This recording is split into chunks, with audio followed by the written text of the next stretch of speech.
சங்கதி 24 செய்திகளோடு இணைந்திருக்கிறீர்கள். விரிவான செய்திகளுக்கு செல்ல முன்னதாக முதலில் இன்றைய நாளுக்கான தலைப்புச் செய்திகள். யாழ் போதனாவுக்கு பேரிழப்பு, சத்திர சிகிச்சை நிபுணர் சுதர்சன் திடீர் மரணம். பயங்கர ஆயுதங்களுடன் விமான நிலைய பாதுகாவலர் அதிரடியாக கைது. மன்னார் போராட்டத்தை தொடர்வதற்கான பேச்சுவார்த்தை எடுக்கப்பட்ட தீர்மானம். முன்னாள் ராஜாங்க அமைச்சர் லொஹான் ரத்பத்தே மரணம். பிமல் வீரவன்ச குற்றப்புலனாய்வு துறையில் முன்னிலை. உயிருடன் புதைக்கப்பட்ட மக்கள், ஊடகங்களில் போலி செய்திகள். எம்ஏ சுமந்திரன் தெரிவித்துள்ள கருத்து.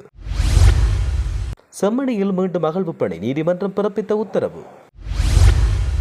ராஜபக்ஷ குடும்பத்தை போல் அனுராணியம் விரட்டியடிக்கப்படும் என்கிறார் சஜித். சர்ச்சையினை ஏற்படுத்தியது மன்னார் காற்றாலை விவகாரம். சிவிகே சிவஞானம் தெரிவிப்பு. வடக்கு கிழக்கில் கதவடைப்பு, பொது பாதுகாப்பு அமைச்சர் வெளியிட்ட தகவல். செம்மணி மனித புதைகுழி, பிரத்யேக ஆதாரம் வெளியானது. தொடர்வன விரிவான செய்திகள். யாழ் போதனா வைத்தியசாலையில் நீண்ட காலமாய் சேவையாற்றிய சத்திர சிகிச்சை நிபுணர் வைத்தியர் சுதர்சன் திடீரென்று உயிரிழந்துள்ளார் என்ற செய்தி மருத்துவ உலகத்தை அதிர்ச்சிக்குள்ளாய்க்குள்ளதாக யாழ் போதனா வைத்தியசாலையின் பணிப்பாளர் தங்கமுத்து சத்தியமூர்த்தி தெரிவித்தார். தனது சமூக வலைதள பதிவில் வெளியிட்ட இரங்கல் செய்தி குறிப்பில் அவர் இவ்வாறு குறிப்பிட்டார். அவர் மேலும் தெரிவிக்கையில், மருத்துவம் என்பது ஒரு சேவை, ஒரு ஒப்பற்ற தர்மமாக இருந்த காலத்தில் மனிதாபிமானமும் உயிருக்காக போராடும் உறுதியும் கூடிய மருத்துவராக வைத்தியர் சுதர்சன் விளங்கினார். அவசர சத்திர சிகிச்சை, அரிய வகை அறுவை சிகிச்சை மற்றும் மருத்துவ கல்வி பயிற்சிகளில் அவர் செய்த பங்களிப்பு யாழ் மருத்துவ குடும்பத்தில் நீண்ட நாட்கள் நினைவு கூறப்படும் என்று சத்தியமூர்த்தி இதன்போது தெரிவித்தார். மினவாங்குடை வைத்தியசாலைக்கு அருகிலுள்ள ஒரு வீட்டில் இருந்து T56 ரக துப்பாக்கி மற்றும் பல்வேறு ஆயுதங்களுடன் சந்தேக நபர் கைது செய்யப்பட்டார். மினவாங்குடை காவல் நிலைய அதிகாரிகள் குழுவுக்கு கிடைத்த தகவலின் பிரகாரம் இன்று நடத்தப்பட்ட சோதனையில் இந்த ஆயுதங்கள் மீட்கப்பட்டன. விசாரணையில் சந்தேக நபர் கட்டுநாயக்க சர்வதேச விமான நிலையத்தில் பாதுகாப்பு காவலராக பணிபுரியும் 45 வயதுடைய மினவாங்குடை பகுதியைச் சேர்ந்தவர் என்று தெரிவிக்கப்பட்டுள்ளது.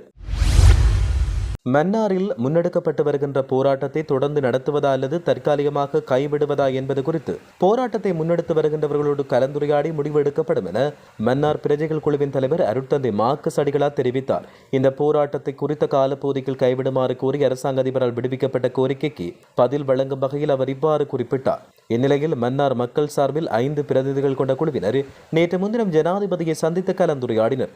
இந்த விசேட சந்திப்பின் உத்தியபூர்வ கடிதம் நேற்று மாலை மன்னார் பிரஜைகள் குழு தலைவரிடம் மன்னார் அரசாங்க அதிபர் கையளித்தார். காற்றாலை மின்சாரம், கனிம மணல் அகழ்வை நிறுத்தக் கோரி முன்னெடுக்கப்பட்டு வரும் தொடர் போராட்டம் மன்னார் நகர மத்திய சுற்றுவட்ட பிரதான வீதியில் 12 நாட்களாக முன்னெடுக்கப்பட்டுள்ளது. இந்த போராட்டம் தொடர்பில் ஜனாதிபதியுடனான கூட்டத்தில் தற்காலிகமாக 1 மாத காலம் நிறுத்தி வைப்பதுடன் குறித்த காலத்தில் திட்டம் தொடர்பில் சாதகமான மற்றும் பாதகமான அறிக்கை ஒன்றை தயாரிப்பதற்கு மக்களின் கருத்துக்களை கேட்டு அறிவதற்கு தீர்மானம் மேற்கொள்ளப்பட்டுள்ளதாக தெரிவிக்கப்படுகின்றது.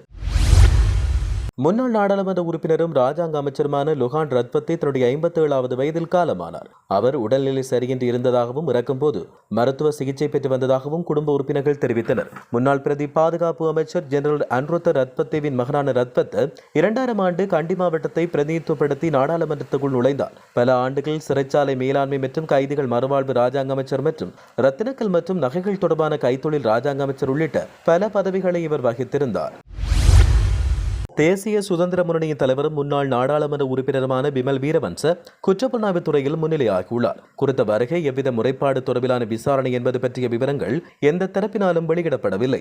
எனினும் அண்மை காலமாக கடவுச்சீட்டு மோசடி உள்ளிட்ட பல்வேறு குற்றச்சாட்டுகள் முன்னாள் அமைச்சர் பிமல் வீரவன்ச மீது சுமத்தப்பட்டு விசாரணை முன்னெடுக்கப்பட்டு வருகிறது. அரசாங்கத்துக்கு எதிராக விமர்சனங்களை செய்து வரும் தம்மை கைது செய்ய முயற்சிக்கப்படுவதாக அண்மையில் பிமல் வீரவன்ச கூறியிருந்தார். தேசிய சுதந்திர முன்னணியின் தலைவரும் முன்னாள் நாடாளுமன்ற உறுப்பினருமான பிமல் வீரவன்ச குற்றப்புலனாய்வு துறையின் முன்னால் அழைக்கப்பட்டுள்ளார். விசாரணை நடத்தப்படுவது தொடர்பில் வாக்குமூலம் ஒன்றை பதிவு செய்வதற்காக இந்த அழைப்பு விடுக்கப்பட்டுள்ளதாக தெரிவிக்கப்பட்டுள்ளது. இதன்படி இன்று காலை 9 மணிக்கு அவர் முன்னிலையாகுமாறு அழைப்பு விடுக்கப்பட்டுள்ளது. செம்மணி மனித புதைகுழி தொடர்பான அகழ்வு பணிகள் எதிர்வரும் 22ஆம் தேதி மீண்டும் ஆரம்பிக்கப்பட உள்ளதாக ஜனாதிபதி சட்டத்தரணி எம்ஏ சுமந்திரன் குறிப்பிட்டார். வழக்கு முடிவடைந்த பின்னர் இன்று ஊடகங்களுக்கு கருத்து வெளியிட்ட போது ஜனாதிபதி சட்டத்தரணி எம்ஏ சுமந்திரன் இதனை குறிப்பிட்டார். செம்மணி புதைகுழி விவகாரம் நீதிமன்றில் கூப்பிடப்பட்டது. அந்த வேளை குற்றப்புலனாய்வு திணைக்களம் ஒரு அறிக்கையினையும் பேராசிரியர் ஒரு அறிக்கையை சமர்ப்பித்தனர். இதில் பேராசிரியரின் அறிக்கையில் ஸ்கேனர் பாவிக்கப்பட்டதுக்கு பிறகு இன்னும் குறைந்தது 8 வார காலத்துக்கு மேலதிக அகழ்வுகள் செய்ய வேண்டிய தேவை இருப்பதாக அறிவித்தார். தெரிவித்தார். அது தொடர்பில் நீதவான் நடவடிக்கைகளை மேற்கொள்ளுமாறு இதற்குரிய ஒழுங்குகள் செய்து தருமாறு கட்டளையிட்டுள்ளார். யாழ்ப்பாண சட்டத்தரணிகள் சங்கம் நீதிமன்ற அனுமதியை கோரி இங்கு மேற்பார்வையை செய்வதற்கு அனுமதி பெற்றுள்ளது. அந்த வகையில் 2 தடவைகள் நான் அங்கு சென்றேன். இதன் அடிப்படையில் மன்றில் இன்றைக்கு சில விடயங்களை மன்றினுடைய கவனத்துக்கு கொண்டு வந்துள்ளேன். இதில் முதலாவதாக இந்த அகழ்வு ஒரு மரண விசாரணையில் தான் இது நிகழ்கிறது. குற்றவியல் நடவடிக்கையிலும் இப்படியான விடயத்திற்கென்று சட்ட ஏற்பாடுகள் எதுவும் கிடையாது என்று MA சுமந்திரன் இதன் பொழுது தெரிவித்திருந்தார். யாழ்ப்பாணத்தில் முருகன் ஆலயம் ஒன்றில் நடைபெற்ற மாம்பழ திருவிழாவின் போது மாம்பழம் பல லட்சங்களில் ஏலம் போயுள்ளது. யாழ் நாகர்கோயில் வடக்கு முருகையா தேவஸ்தான மாம்பழ திருவிழாவில் மாம்பழம் ஒன்று 10 லட்சம் ரூபாவுக்கு ஏலம் எடுக்கப்பட்டுள்ள சம்பவம் பதிவாகியுள்ளது. 7ஆம் திருவிழாவான மாம்பழ திருவிழா நேற்றைய தினம் இடம்பெற்றது. இதைத் தொடர்ந்து இரவு முருகனுக்கும் விநாயகப் பெருமானுக்கும் இடையில் இடம்பெற்ற போட்டியில் உலகில் முதலில் வலம் பெறுவதற்கு மாம்பழம் என்று தெரிவிக்கப்பட்டதைத் தொடர்ந்து முருகப்பெருமான் மயில் மேலேறி உலகைச் சுற்றிச் செல்ல விநாயகப் பெருமான் சிவனையும் உமாதேவியாரையுமான பெற்றோரை வலம் வந்து மாம்பழத்தை பெற்றார். இந்த மாம்பழ திருவிழா நிறைவடைந்த பின்னர் முருகனின் மாம்பழம் ஆலய நிர்வாக சபையில் ஏலம் விடப்பட்டது. இதில் 10,000 ரூபாவுக்கு மாம்பழம் முதலில் ஏலம் கூறப்பட்டு சில நொடிகளில் 6 லட்சம் ரூபாய் வரையில் சென்று பின் படிப்படியாக உயர்ந்து சில நிமிடங்களில் 10 லட்சம் ரூபாவுக்கு இறுதியாக ஏலம் விடப்பட்டமை குறிப்பிடத்தக்கது. யாழ்ப்பாணம் செம்மணி பகுதியில் மேலதிகமாக 8 வாரங்கள் அகழ்வு பணிகளை முன்னெடுக்க தேவையான ஏற்பாடுகளை மேற்கொள்ளுமாறு நீதிமன்றம் உத்தரவு பிறப்பித்துள்ளது. இந்த பகுதியில் மேலும் மனித புதைகுழிகள் இருக்கலாம் என்பதற்கான சான்றுகள் காணப்படுவதால் மேலும் அகழ்வு பணிகளை மேற்கொள்ள 8 வார காலப்பகுதி தேவைப்படுவதாக மன்றில் கோரிக்கை முன்வைக்கப்பட்டதை அடுத்து இந்த உத்தரவு பிறப்பிக்கப்பட்டுள்ளது. செம்மணி மனித புதைகுழி தொடர்பான வழக்கு நேற்று யாழ் நீதவான் நீதிமன்றத்தில் விசாரணைக்கு எடுத்துக் கொள்ளப்பட்டது. இதன்பொழுது 2ஆம் கட்ட அகழ்வு பணிக்காய் நீதிமன்றம் 45 நாள் அனுமதி வழங்கியுள்ள நிலையில் கடந்த 6ஆம் தேதி வரை 32 நாட்கள் முன்னெடுக்கப்பட்ட நிலையில் தற்போது பணிகள் தற்காலிகமாக இடைநிறுத்தப்பட்டுள்ளன. இந்நிலையில் அவற்றின் 3ஆம் பகுதி பணிகள் எதிர்வரும் 22ஆம் தேதி மீள ஆரம்பிக்கப்பட உள்ளதாகவும் 20ஆம் தேதி மேலும் அகழ்வு பணிகள் மேற்கொள்ளப்பட உள்ள பகுதிகள் துப்புரவு பணிகள் மேற்கொள்ள உத்தரவிட்டுள்ளதாக தெரிவிக்கப்பட்டுள்ளது. செம்மணியில் மேலும் மனித புதைகுழிகள் இருப்பதற்கான சான்றுகள் காணப்படுவதால் தற்பொழுது அனுமதி வழங்கப்பட்டுள்ள காலத்துக்கு மேலதிகமாக மேலும் 8 வார கால பகுதி தேவைப்படுவதாக மன்றில் தெரிவிக்கப்பட்டதை அடுத்து அதற்கான பாதீடுகளை தயாரித்தல் உள்ளிட்ட நடவடிக்கைகளை மேற்கொள்ளுமாறு மன்று கட்டளையிட்டது. இதேவேளை கடந்த 6ஆம் தேதி வரை கட்டம் கட்டமாக 41 நாட்கள் முன்னெடுக்கப்பட்ட அகழ்வு பணிகளின் போது 147 எலும்புக்கூட்டு தொகுதிகள் அடையாளம் காணப்பட்டுள்ள நிலையில் 133 எலும்புக்கூட்டு தொகுதிகள் முற்றிலும் அகழ்ந்தெடுக்கப்பட்டுள்ளதாக தெரிவிக்கப்பட்டுள்ளமை குறிப்பிடத்தக்கது.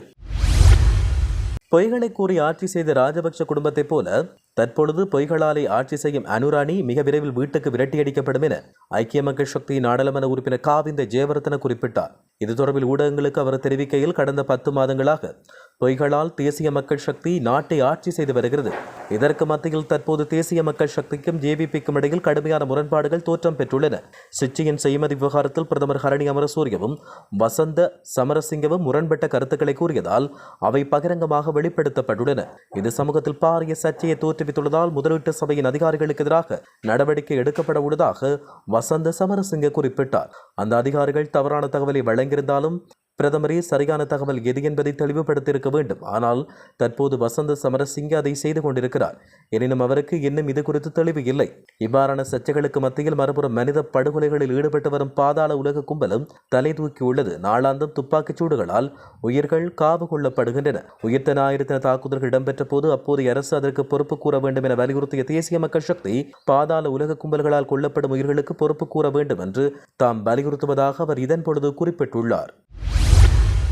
மன்னாரில் மக்களின் வாழ்வியலை பாதிக்கும் காற்றாலை மின் உற்பத்தி, கனியமணல் அகழ்வு போன்றவற்றுக்கு எதிராக முன்னெடுக்கப்பட்டு வரும் போராட்டத்துக்கு இலங்கை தமிழரசுக் கட்சி பூரண ஆதரவை வழங்கும் என அந்த கட்சியின் தலைவர் CVK சிவஞானம் தெரிவித்தார். குறிப்பாக மன்னாரில் மக்களின் எதிர்ப்பை மீறி முன்னெடுக்கப்பட்டு வரும் காற்றாலை மின்கோபுரம் அமைக்கும் நடவடிக்கை மற்றும் கனியமணல் அகழ்வு போன்றவற்றுக்கு எதிர்ப்பு தெரிவிக்கும் வகையில் தொடர்ச்சியாக மன்னார் பஜார் பகுதியில் போராட்டம் முன்னெடுக்கப்பட்டு வருகிறது. இந்நிலையில் நேற்றைய தினம் காலை 12வது நாளாக முன்னெடுக்கப்பட்டு வரும் மக்களின் எழுச்சி போராட்டத்தில் கலந்து கொண்டு கருத்து வெளியிட்ட போதே அவர் இவ்வாறு குறிப்பிட்டுள்ளார்.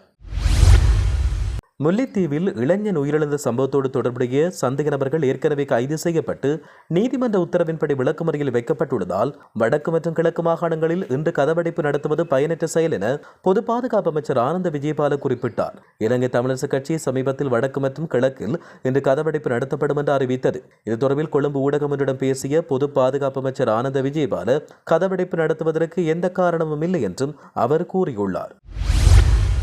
செம்மணி பேரவலம் இன்று ஒவ்வொரு மனித மனங்களையும் வேதனைக்குள் தள்ளியுள்ளது. அந்த புதைகுழியில் மீட்கப்படும் எலும்புக்கூட்டு தொகுதிகள் அவருடையதாக இருக்கும், இல்லை இவருடையதாக இருக்கும் என்று ஒவ்வொருவரும் தமக்குத்தாமே ஆறுதல் படுத்துவதும் வேதனையின் உச்சமாகத்தான் காணப்படுகிறது. யாழ்ப்பாண நுழைவாயிலில் கொன்று புதைக்கப்பட்ட இவர்கள் யார்? இன்றுவரை விடை தெரியாத கேள்விகளுடன் தொடர்கிறது உறவுகளை தொலைத்தவர்களின் பயணம்.